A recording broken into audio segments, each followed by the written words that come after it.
안녕하세요. 코로나 바이러스 사태 때문에 집에 계시고 또 많이 힘드시고 어려운 상황에 있는 줄 압니다. 믿음을 가지시고 인내를 가지시고 하나님께 기도하여 이 사태가 빨리 진전되기를 또 해결되기를 간절히 바랍니다. 지난주에 제가 여러분들에게 광고 말씀드린 대로 3주 3번에 걸쳐서 다시 시작하는, 아니 새롭게 시작하는 생활이라는 주제로 여러분들과 함께 동영상으로 나누고자 합니다.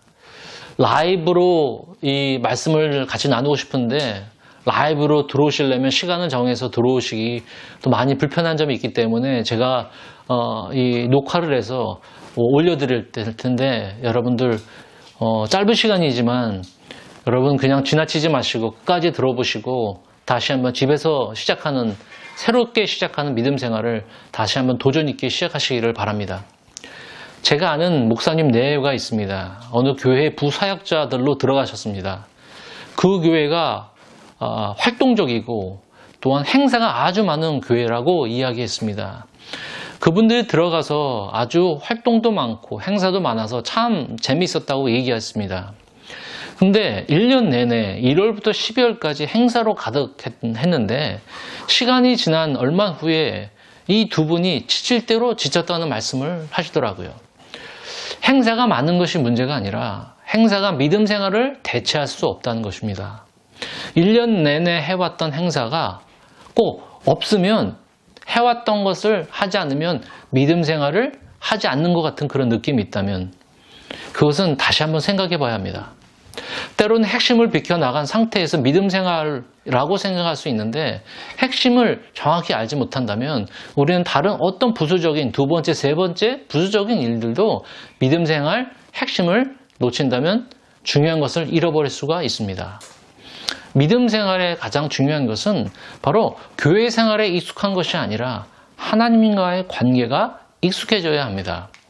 여러분들이 처음에 교회 가셨을 때 소그룹으로 들어가고 새가족 공부반으로 들어가고 목사님들과 대화를 나누고 또한 교회 생활 익숙해지고 훈련도 받는 여러 가지 과정 속에서 우리가 생각할 때 이 과정들이 다 좋긴 좋은데 중요한 것을 놓친다면 생각으로만 생각하는 그런 신앙생활이 아니라 성경에서 말하는 진정한 핵심을 잃어버린다면 우리는 그냥 시간을 허송생활로 지낼 수밖에 없는 것이죠.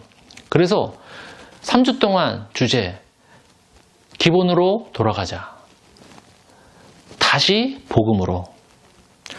여러분들은 혼자서 기타를 배운 적, 아니 다른 악기를 배운 적 있으세요? 어느 분들은 참 잘하시고요. 저도 한번 기타를 혼자서 배워봤습니다.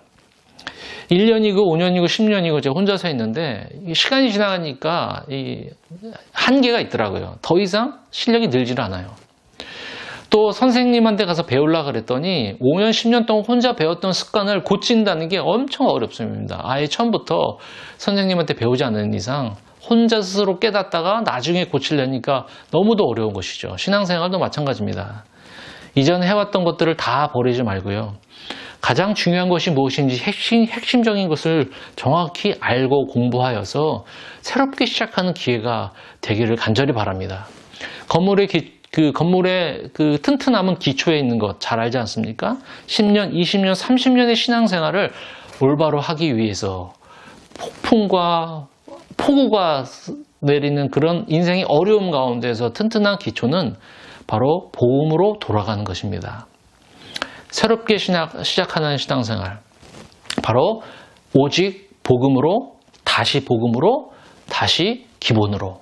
오늘 첫 번째 시간으로는 3가지 단어를 저와 함께 공부하기를 바랍니다. 성경의 핵심 단어입니다. 복음, 구원, 그리고 은혜. 교회 다니면서 많이 들었던 내용이죠. 복음, 구원, 은혜. 이거를 짧게 제가 좀 정리해 드리려고 합니다. 이 3단어를 쉽게 설명해 드릴 테니까 좀 기초를 잘 다지시고 믿음 생활 하는데 또 시작하는데 새롭게 하는데 좋은 기회라고 생각이 됩니다. 첫 번째 복음. 복음은 바로 기쁜 소식입니다. 많이 들어본 단어인 복음. 내가 설명하려니까 조금 어렵고 이해는 되는데 또 많이 들었긴 들었는데 더 확실하진 않고 이 복음이라는 단어가 그렇습니다. 복음은 바로 기쁜 소식입니다. 헬라어로 유앙겔리온이라는 단어인데 이게 기쁜 소식입니다. 제가 여러 번 강조하는 이유가 있습니다. 소식입니다. 명령, 계명, 적용, 순종이 아닙니다. 복음은 소식입니다. 옛날에 국가에 운명이 걸린 전쟁이 있었습니다. 먼 곳의 전쟁터에서 전령 한 명이 달려와 그 결과를 국민들에게 알려주었습니다. 우리 민족, 우리나라가 이겼습니다. 라는 이 짧은 한마디가 복음 곧 기쁜 소식입니다. 예수님께서 그분이 이 땅에 오심으로 말미암아 사망 권세를 이기시고 부활의 소식을 우리에게 전해주시는 그 소식이야말로 복음이야말로 단순해야지, 분명해야지, 듣는 자의 입장에서 바로 기뻐해야 하는 바로 소식인 것입니다. 누가복음 1장 19절에 이 가브리엘이라는 천사가 나와서 이렇게 얘기하죠. 1장 19절, 나는 하나님 앞에 서 있는 가브리엘이라. 이 좋은 소식을 전하여 내게 말하려고 보내심을 받았노라. 너희에게 말하려고 좋은 소식을. 앞으로 일어날 소식이 아니에요. 이전에 이미 해놓았던 일들을 전해주는 소식. 사람들에게 전해줄 소식, 구원 소식, 기쁨의 소식, 구원을 전하는 소식. 죄에서 우리를 건져주셨던 그 소식. 죄에서 건져주시고 우리를 다스려 주신다는 그 소식. 하나님 나라가 이 땅에 오는데 그 나라를 우리를 초대하여 우리를 건져주셔서 억눌리고 포로된 곳에서 건져주셔서 하나님의 아들의 나라로 옮겨주시는 그 소식이 바로 복음입니다. 구약에 복음을 잘 설명한 구절이 있습니다. 이사야 52장 7절. 좋은 소식을 전하며 평화를 공표하며 복된 좋은 소식을 가져오며 구원을 공포하며 시온을 향하여 이르기를 내 하나님이 통치하신다 하는 자의 산을 넘는 발이 어찌 그리 아름다운가. 다시 한번 잘 보십시오. 좋은 소식을 전하고 평화를 공표하고 복된 소식을 가져오며 구원을 공표하며 시온을 향하여 이르기를 내 하나님이 통치하신다. 이 말씀, 이 구절의 배경은 이스라엘 백성들이 바벨론에서 포로된 가운데에서 이사야를 통해서 예언한 선포 말씀입니다. 너희 이스라엘 백성아, 바벨론에서 포로되었지만 너희들은 곧 자유의 몸으로 본국으로 이스라엘 땅으로 돌아갈 것이다 라고 선포, 소식을 전한 것이었습니다. 바벨론에 묶여있던 포로자들이 곧 풀려나 자유의 나라로 들어간다는 기쁜 소식을 전하는 그 발걸음이 얼마나 기쁘고 즐거운 선포이겠느냐라는 그 아름다운 소식을 말하는 것입니다. 골로새서 1장 13절, 그가 우리를 흑암의 권세에서 건져내사 그의 사랑의 아들의 나라로 옮기셨으니 14절, 그 아들 안에서 우리가 속량 곧 죄사함을 얻었도다. 좋은 소식, 평화를 공표하는 소식, 구원을 공표하는 소식, 하느님이 다스린다는 소식, 통치하신다는 소식, 이 좋은 소식을 전하는 자들의 발걸음이 얼마나 아름다운가라는 것을 이야기하고 있습니다. 하나님께서 이 땅을 다스리신다는 것, 예수 그리스도가 이 땅에 오셔서 천국이 곧 임한다고 하셨죠. 천국이 가까웠느니라. 하나님이 다스리는 나라가 가까웠느니라. 천국은 장소의 개념이 아니라 다스림의 개념인데 예수 그리스도를 통해서 이 하나님의 나라를 우리에게 기업을 넘겨주심으로 그 아들 예수로 말미암아 우리는 곧 하나님의 백성이 되었다라는 기쁜 소식을 바로 우리가 꼭 잊지 않아야 됩니다. 이것이 바로 복음입니다. 다시 말씀드립니다. 복음은 충고가 아닙니다. 복음은 소식입니다. 무엇을 해라, 무엇을 적용해라, 무엇을 잘 지켜라가 아니라 소식은 들어야 되는 것입니다. 복음은 들어야 되는 것입니다. 그 좋은 소식에 대해서 우리가 다시 한번 꼭 깊이 상고하시기 바랍니다. 두 번째, 좋은 소식이라면 반대로 나쁜 소식이 있으니까 좋은 소식이 오는 거 아니겠습니까? 항상 좋은데 좋은 소식이라면 좋은 소식. 그런데 안 좋은 상태에 있다면 어떤 소식이 오므로 나에게 더욱더 좋은 소식이 되었다라는 것. 두 번째 단어가 바로 구원이라는 것입니다. 좋은 소식인데 우리가 어떤 상태에 있었길래, 어떤 우리가 암울하고 흑암 같은 아주 칠흑 같은 어둠 속에 살고 있었길래 그 좋은 소식이 왔냐. 그것을 아는 것이 이 구원을 이해하는 데 필요한 것입니다. 구원은 천국 가는 것 의미의 이상입니다. 복음에 좋은 소식이 왔다면, 하나님이 다스리는 소식이 왔다면, 그 안 좋은 소식을 뒤집어놓는 좋은 소식이 왔다면 그 나쁜 소식이 무엇이었냐? 바로 우리 인간은 100% 타락된 상태, 100% 저주받은 상태, 죄 때문에 완전 100% 완전히 타락되고 심판과 저주, 그 지옥 가운데 살아도 할 말이 없었던 그런 인간들이었습니다. 근데 구원이라는 게 무엇일까요? 바로 그 어두운 그 죽음에서, 심판의 저주에서 우리를 건져주신 것이 구원입니다. 어디서부터 구원받았냐? 바로 죽음에서부터, 지옥에서부터 건져받았다라는 것을 강조하는 것, 바로 이것이 구원의 핵심입니다. 인간의 죄에 대해서 요즘 많이 간과하기 쉽습니다. 요즘 죄에 대해서 너무 쉽게 생각합니다. 단지 인간의 말로 바꿔버립니다. 내가 연약해서, 내가 실수가 많아서, 내가 부족한 것으로. 연약하고 실수와 부족한 것은 내가 고칠 수 있다고 생각하는 겁니다. 그런데 죄는 절대로 고칠 수 없습니다. 물에 빠진 사람이 스스로 나올 수 없는 상황인데 물 안에서 10분, 1시간 잠수하며 그 고통 속에서 있는 것이 바로 종교인데, 이 종교 생활하는 것이 아니라 예수님이 나를 완전히 건져주시는 상태, 그것을 아는 자들이 구원을 필요성을 알고 예수 그리스도로 말미암아 바로 하나님 나라의 아들로 옮겨지는 그런 축복을 받는 것이죠. 구원은 타락한 상태에서 바로 심판과 저주의 길에서, 지옥에서부터 건짐받은 것, 이것이 바로 구원의 의미입니다.